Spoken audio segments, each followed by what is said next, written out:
என் பெயர் ஸ்ரீவித்யா. நான் 3ஆம் வகுப்பு படிக்கின்றேன். என் பள்ளி பெயர் ஊராட்சி ஒன்றிய நடுநிலைப் பள்ளி. நான் திருக்குறள் கூறுகிறேன்.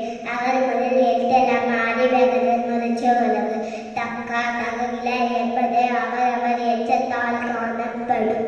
கற்க கசரை கற்பவை கற்றபின் நிற்க அதற்கு தக நன்றே மதப்பர் நன்றென்று நன்றுலதன்றே மதிப்பல்ல என்று முயற்சியை திருவினையாகும். முயற்சியின் மையின்மை புகுந்துவிடும்.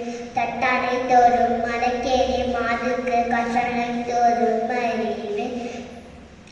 யாகவர் ஆயினும் நாகாக்க காவாக சோகாக்க சொல்லிழுக்கப்பட்டு செல்வத்துள் செல்வம் அச்செல்வம் செவி செல்வம் எல்லாம் தலை. ஒழுக்கம் விழுக்கம் உயிரினும் ஒழுக்கம் ஓம்பப்படும்.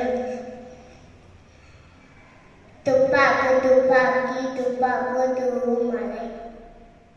நன்றி.